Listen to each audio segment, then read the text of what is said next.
Semoga kalian selalu dalam lindungan Allah Subhanahu wa Ta'ala dan selalu dalam keadaan sehat. Amin. Hari ini kami akan memberikan pembelajaran tematik 3C subtema 1.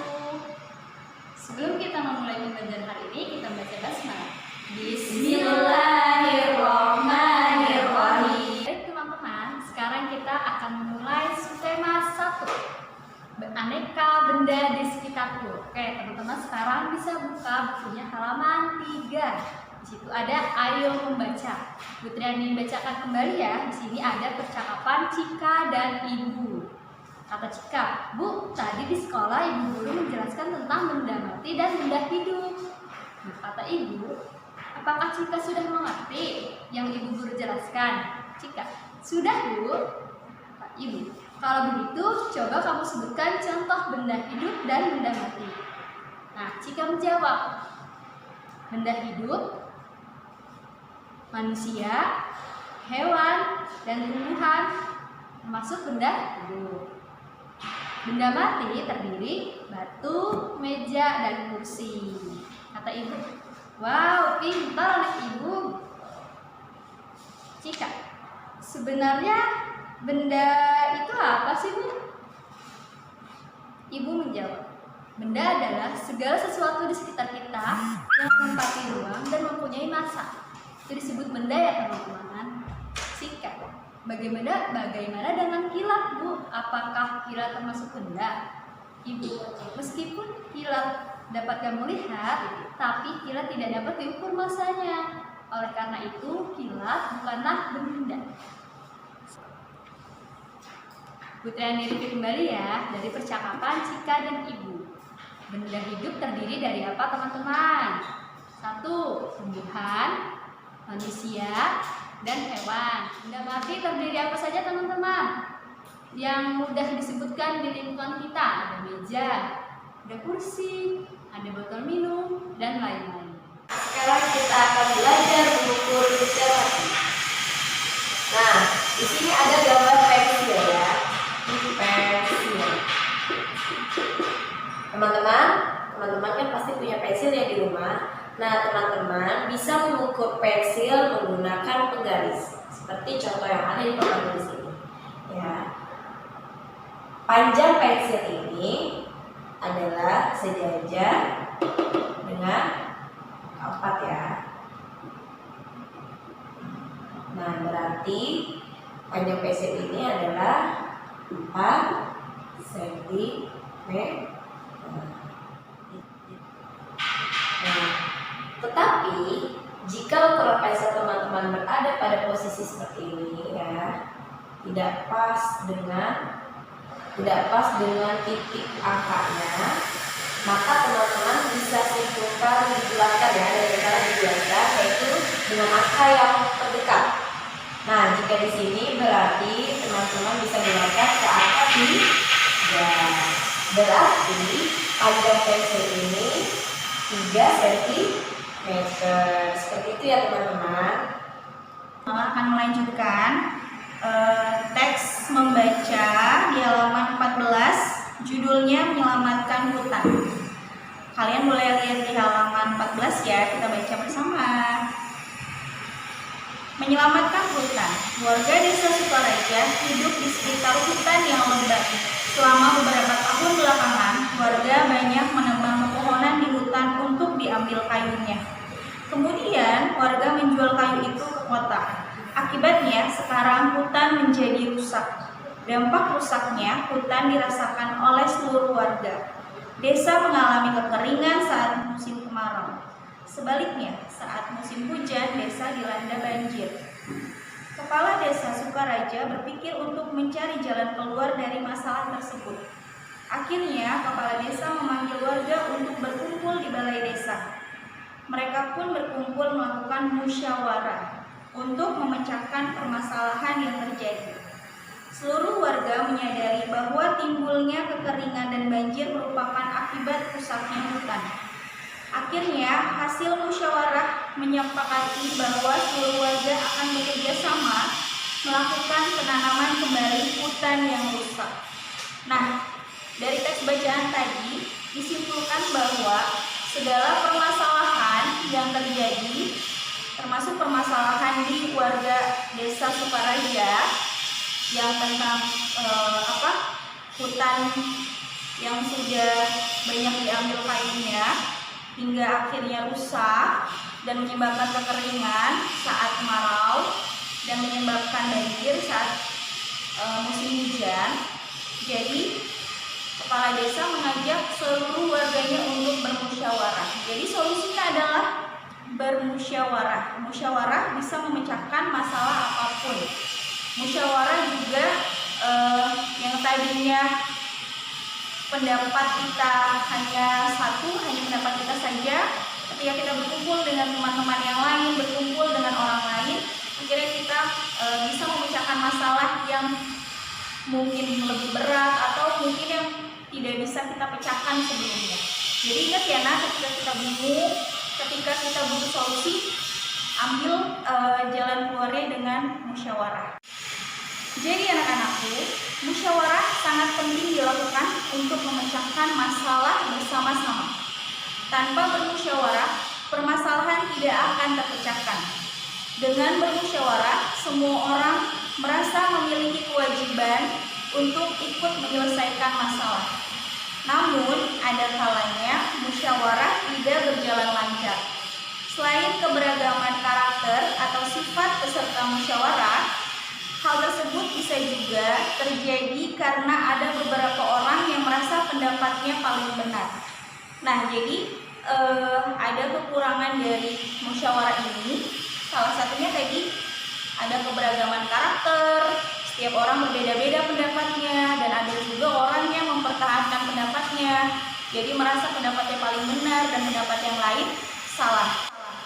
Jadi anak-anakku, kita dalam bermusyawarah harus menjauhi sikap merasa paling benar.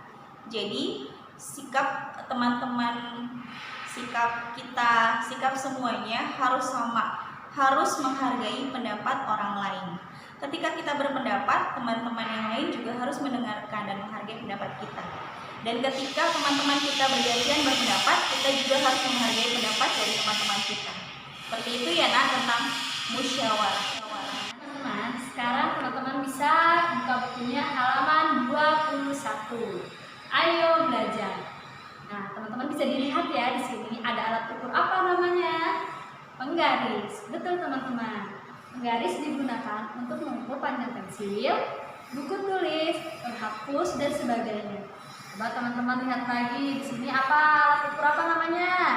Meteran pita. Hebat. Meteran pita digunakan penjahit untuk mengukur panjang anggota badan, panjang kain dan sebagainya. Sekarang teman-teman lihat lagi, alat ukur apa ini namanya? Ada meteran saku dan meteran bulu. Meteran saku dan bulu digunakan pekerja bangunan untuk mengukur panjang bidang lahan bangunan, dinding atau bahan bangunan. Terakhir teman-teman, alat ukur apa ini namanya? Hebat, jam kasor. Digunakan peneliti untuk mengukur panjang benda yang kecil, garis tengah benda berbentuk bundar atau kuda. Baik anak-anakku, Humala akan melanjutkan tentang penggunaan plastik. Ada yang tahu kan? Pasti tahu banget plastik. Nah, plastik itu biasanya ketika kita membeli sesuatu pasti wadahnya plastik. Jarang sekali wadah yang lain ya, kecuali bawa dari rumah. Nah, Humala akan menjelaskan tentang sampah plastik sebenarnya mudah terurai atau tidak ya. Sampah plastik atau plastik itu sendiri sebenarnya banyak keunggulannya, tapi ada juga kekurangannya. Ada yang tahu nggak? Oke, kita sama-sama menyimak ya. Kalian bisa lihat di halaman 26. Karena memiliki banyak keunggulan, plastik banyak dimanfaatkan untuk berbagai macam keperluan. Namun, sampah plastik berdampak buruk bagi lingkungan karena sulit terurai di alam. Diperkirakan butuh waktu puluhan hingga ratusan tahun agar plastik bisa terurai di alam. Mengapa demikian? Karena plastik dibuat dari minyak bumi. Bahan yang sama digunakan untuk membuat bahan bakar seperti solar dan bensin. Di alam, tidak ada bakteri yang dapat menguraikan bahan kimia yang menyusun plastik.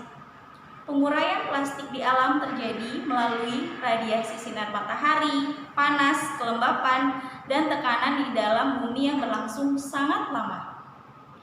Sampah plastik yang dibuang ke tanah dapat menyebabkan pencemaran tanah, karena tanah mengandung logam berat yang bersifat racun. Selain itu, sampah plastik juga menyebabkan berkurangnya kesuburan tanah. Karena adanya sampah plastik menyebabkan air dan mineral tidak dapat menembus tanah. Akar tumbuh juga menyebabkan terjadinya pencemaran air yang membahayakan makhluk hidup yang tinggal di laut. Karena berdampak buruk terhadap lingkungan, kita harus bertindak nyata. Namun, kita tidak mungkin menghapus penggunaan plastik seluruhnya. Setidaknya, kita mengurangi sampah plastik ya, Nak. Misalnya kalian mau ke minimarket, walaupun dekat, kalian bisa bawa dari rumah tas yang ringan untuk dibawa dan bisa untuk menjadi wadah belanjaan yang kalian beli di minimarket. Jadi itu bisa mengurangi sampah plastik. Nah, hal yang dapat kita lakukan adalah menerapkan prinsip 3R. Apa itu 3R? 3R itu adalah reuse, reduce, dan recycle. Reuse itu sendiri adalah menggunakan kembali plastik yang tidak terpakai. Tadi apa, Nak? Reuse adalah menggunakan kembali plastik yang tidak terpakai. Yang kedua adalah reduce. Reduce adalah mengurangi pemakaian plastik. Tadi aku malah sampaikan ya, kalian bisa mengurangi dengan kalau kalian belanja bawa tas dari rumah untuk wadah belanjanya.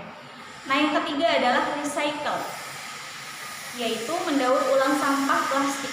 Misalnya kalian ubah sampah plastik yang botol plastik, bisa kalian ubah menjadi pot tanaman, bisa menjadi lampion, lampu-lampu yang indah, atau apapun sesuka kalian ya, daur ulangnya. Jadi lebih ke yang tadinya tidak bermanfaat menjadi barang yang manfaat atau berguna.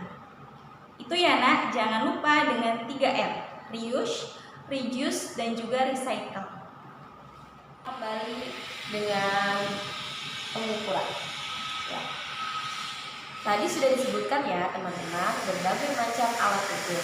Nah, sekarang dalam pengukuran benda dengan bahan kertas bisa digunakan dua satuan, yaitu dengan meter dan sentimeter. Bisa kita tuliskan menjadi 1 M sama dengan 100 cm atau sentimeter. Nah, sekarang teman-teman bisa lihat, buka buku halaman 35. Di situ ada contohnya soal cerita. Penjual kain mengukur kain untuk dipotong. Setelah diukur, ia memotong kain sepanjang 2 M atau 2 meter ya, teman-teman. Berapa panjang kain dalam satuan sentimeter? Berarti ukuran kainnya 2 M, 2 meter.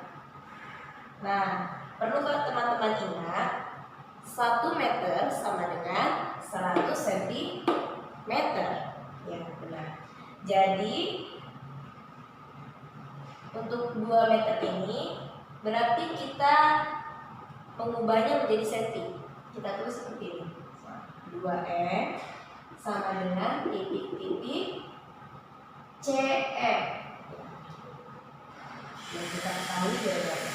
Nah, cara mengetahui jawabannya, teman-teman bisa kalikan 2M ini ya. 2M 2 dikali satuan meternya. Satuan meter ke sentimeter, yaitu 100 ya. Jadi 2 dikali 100 sama dengan berapa, teman-teman?